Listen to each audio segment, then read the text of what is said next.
Private and Public Choice, which is a widely used Principles of Economics textbook. It's now in its 12th edition, snapped up by John Stossel a couple of years ago to use as a teaching text in many of the things he does. Many of you are familiar with John Stossel, the Give Me a Break guy on 2020. He's actually a very strong free market advocate.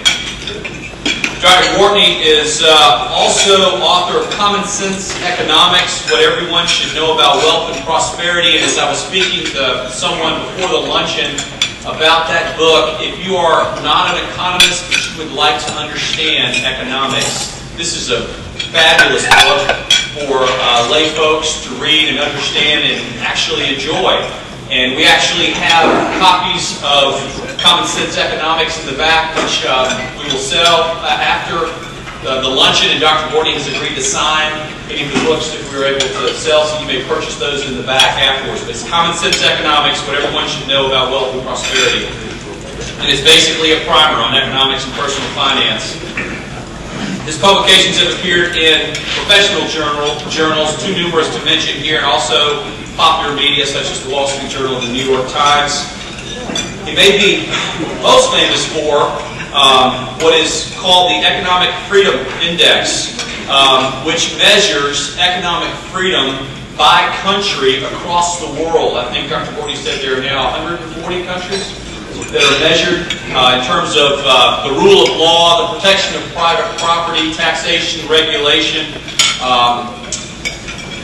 And it has been picked up and published internationally. You may, and Dr. Gwartney will speak more specifically about it in just a minute. Number one is Hong Kong.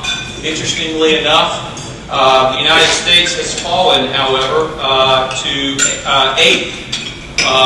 It's dropped to 2nd and has fallen to 8th over the last 8 years, which I think is an interesting phenomenon.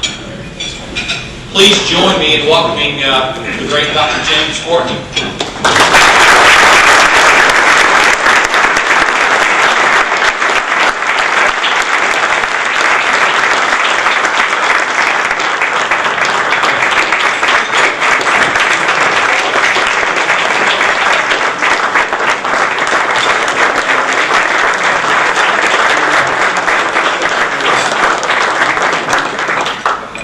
Thank you for that warm introduction. I'm honored to be here with Dad as well as the presence of so many illustrious people here. I thought about whether I should mention any of them. I'm afraid to do so because if I mention somebody, I'll leave somebody else out. It's kind of a dangerous thing in a kind luncheon to have a blind man up giving some kind of a talk. And particularly one that's a college professor, because they're sort of programmed to talk about